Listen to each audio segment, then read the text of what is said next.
Okay, y'all, I haven't forgot about y'all with the kombucha tea. I've been letting it ferment for, tomorrow will be 14 days. It said it could ferment from 7 to 14 days.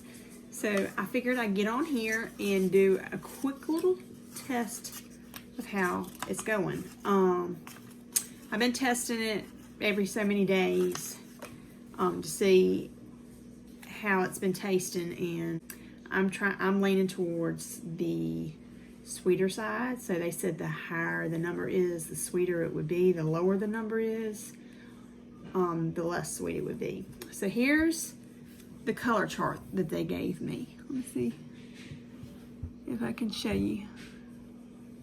So right here is where it's kind of been hanging. And they said anywhere from, let me look at that sheet. Says anywhere from 2 to 4 for best results. So if you look at that, it's 3.0 to 3.5. So I'm still in that limit for best results. So we're gonna test it out because it's, like I said, tomorrow will be 14 days. We're gonna see where we stand, and then I'll taste it and tell you what I think about it. All right, so you take your strip and you just take this off, and I like to get a wooden spoon and stir mine before I try it. And see up here at the top, I'm gonna try to show you. So up here at the top, you can see formed another SCOBY. I don't know if that's the best angle, if you can see it or not, but you see it well. It's kind of floating down now that I put the spoon in there. But this is the newer SCOBY at the top. All right, so I'm gonna stir this up real quick. I'm gonna set this in the sink. All right, so what did I do with my strip? There's my strip. Okay, I'm gonna stick this in and see where it's at.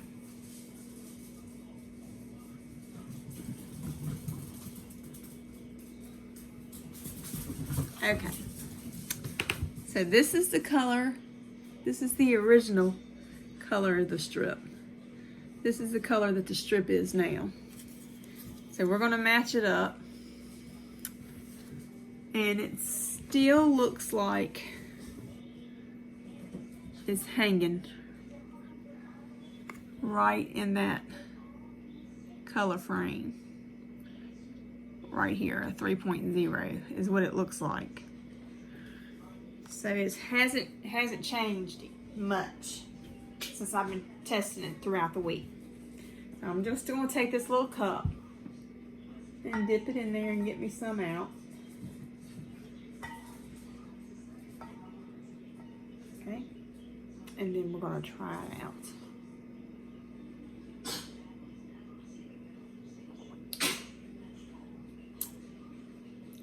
That's really good. I'm going to tell you, I've been checking it out for, every 2 to 3 days. Sorry, when my dogs are sneezing back there. You okay, honey?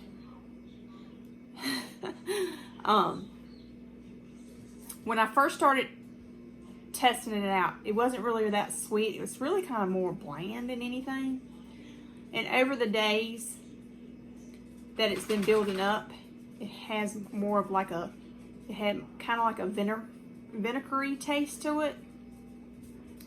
And definitely today, this tops the best of the test results, because it's really, really sweet and I like it. It kind of reminds me of apple juice in a way, but with just like a little, not like a real tart, but like a sweet tart taste. I don't know if that makes sense to y'all, but it was definitely worth waiting the 14, close to the 14 days. So I think what I'm going to do, I'm going to stop it right here. even though it didn't change colors that much, and it's still at that 3.0, it does taste different, which is shocking. I would think, you know, with the taste being different, that on the pH scale it would have went up higher. I don't know. I don't know why it didn't. But overall, I'm very, very pleased with how it turned out. So what I'm going to do is I'm going to go ahead and stop the fermentation of this batch, because I like the taste of where it's at. And this batch was the black tea. What was it? The black tea. Yeah, black and green tea mix.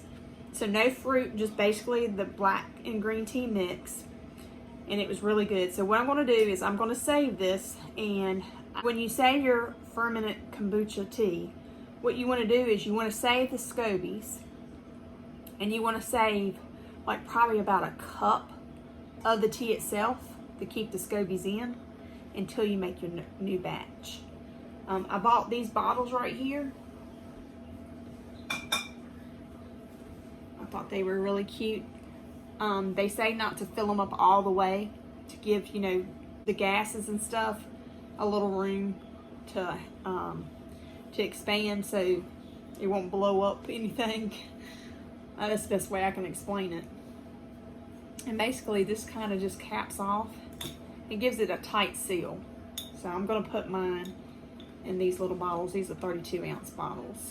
Okay, so I've strained most of the liquid out of my fermenting kombucha tea.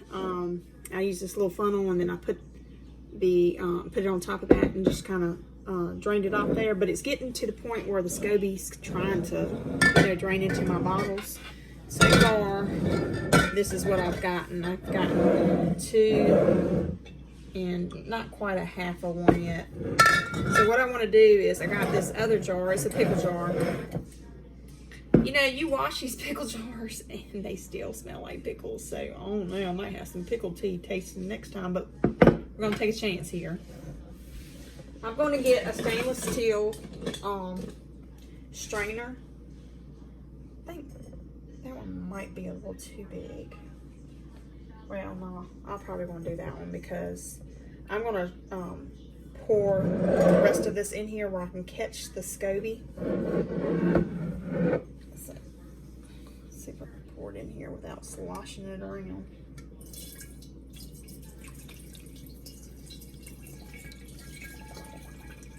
I'm making a mess, y'all.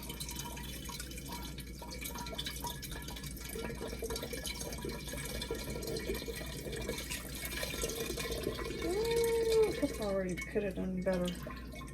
I spilled half of it. Not half of it, but the majority of it. Alright, so this is my SCOBY and then some. I'm going to try to see if I can show it to you. See? So this is my SCOBY. And then around it is another one that was forming. So basically what I'm going to do is I'm going to take that and I'm going to put it back into this jar. Did make another one, but it's so flimsy that I don't think I'm going to save it. I think I'm just going to go ahead and get rid of it. It's not formed really good to my liking. So I'll just toss that one into the trash. And now I got to measure out. It says to do 1.5 to 2 cups to have a starter. So I'm going to get a measuring cup out here. And I think I'm going to go with 1 point. Well, I don't know. We'll do 2 cups. I'm going to do 2 cups. So I'm going to pour the rest of this in here. This is probably about 2 cups, but I just want to make sure. So that's 2 cups, and I'm gonna pour this back into here.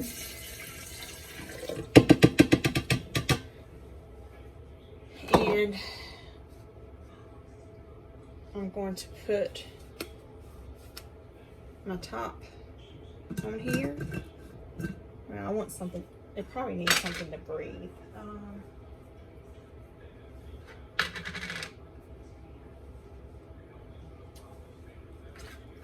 this is something I'm gonna have to look up. I'm not really sure.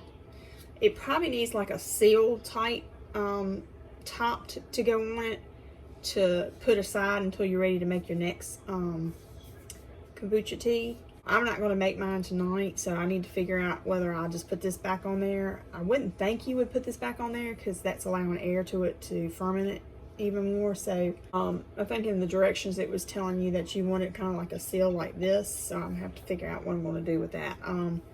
But I'm going to go ahead and set this aside for right now, and then I'm going to take the rest of this that's left that I drained off and pour it in here.